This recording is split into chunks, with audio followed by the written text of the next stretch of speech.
I finished high school in 1939, and I joined the National Guard. I was 18 when I joined the National Guard, and before I was 19, they mobilized the National Guard, and I went to Fort Jackson before I was 19. Then during Fort Jackson, I went and got for a year or so and got promoted to staff sergeant. And they want to know if I wanted to go to OCS, get an officer candidate school. So I said, yeah, I want to do that and get that. So I went and got commissioned. By then, I had to join another outfit, join the 77th Infantry Division. When I got my commission, then we maneuvered and all that kind of stuff, and finally got to go overseas. Went to Pacific, and I spent two and a half years in the Pacific.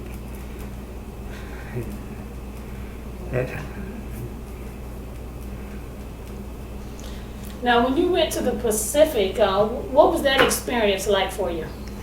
Oh, Lord. Well, I'll give you some more history. Well, let me go back a little bit. I was a company executive officer going over the company. They had a company commander and had three officers with me. He's for 5 of us officers, and we went overseas. And the first combat infantry I was in Guam. If you remember the history here the past year or two, Guam been back in the history long. And I've got to mention a bad part of it. In Guam, that was the first invasion we had. Lieutenant Murdoch was killed on Guam. And we went through the operation there.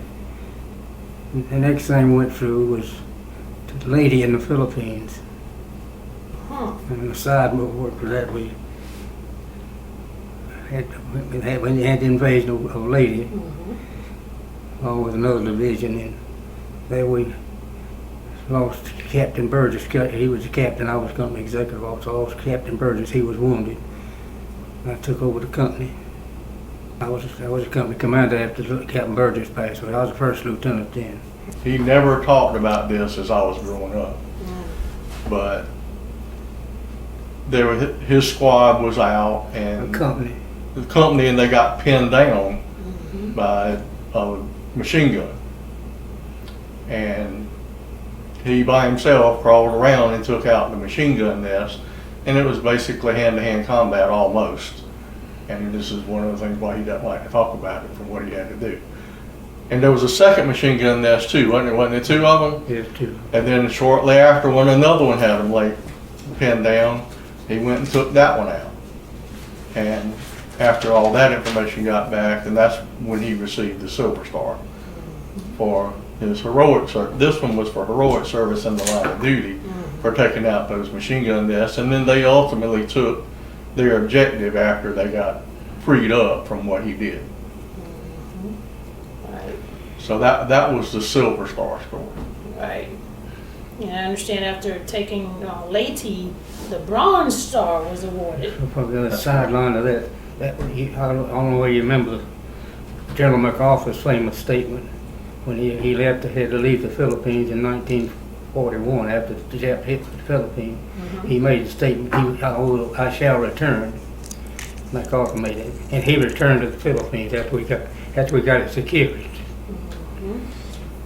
And what the Bronze Star was, they were preparing ships to invade mainland Japan. And by his efforts of all the preparation to make that, invasion, that's when he was awarded the Bronze Star. And as fate would have it, they were pulled back, and then that's when they dropped the bombs.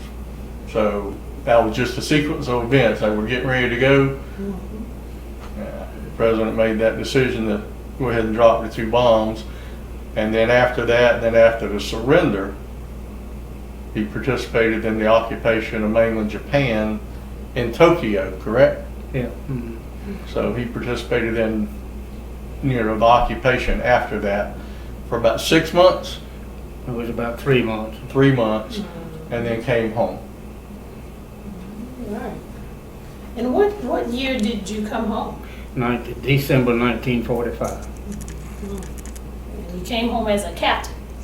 Correct. No, captain, very good. Because that's why I've got this captain's bar right here in this little thing. Why was it important for you to serve your country? I love my country. Yes, sir, I love my country. That's why I got that flag out there. Yeah, I see. And if it ever gets folded up, I have to go out there and unfold it and get it straight for him, because he does not like that. He wants it hanging straight and proud. And what else can you say about that? You love your country, and any other reasons why you put your life on the line for others, Well, it's just something I had to do. I did it. I didn't tell you about the other boys that were killed. Buddy missed part of it. See, I went on to several different other islands. I went on to Karamaretta Islands, there was very few casualties. On Lady, on Guam, a lieutenant was killed. On Lady, a lieutenant was killed.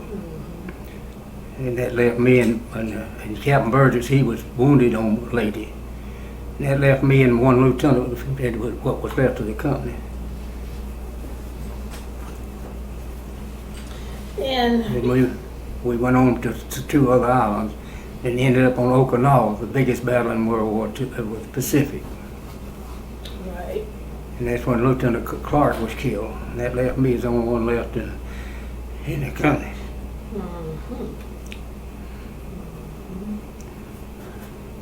But after Okinawa, then that's when we left and we got ready to go to occupation troops. And I don't know if you know the history, but as they were going island by island, getting closer to the mainland so they could get prepared to go, and that's what he participated in. That's right. And when you think about it, that took quite a bit of courage. Well, I think back, I was young enough not to care. I didn't let it faze me. It got to some of my men, but I don't know how I made it. Yeah, you did. You did. And what lessons would you say you've learned from your service? Some people said they learned discipline, they learned how to survive, whatever. I was disciplined before I went into service. My mom and daddy made me do that. So I don't know. I fell into it somehow or another. I don't know. It's one of those things. You think back and you just wonder how in the heck anybody could go through what we went through. And so many of them didn't come back. How grateful are you to have come back? How grateful are you to be here? That's just wonderful. I say Just a strange twist of fate. You can't imagine it. Nobody can imagine us that went through it. Knowing every day that you could get killed as long as you're men. You can't believe it. You can't go through it unless you've been through it. You can't explain it.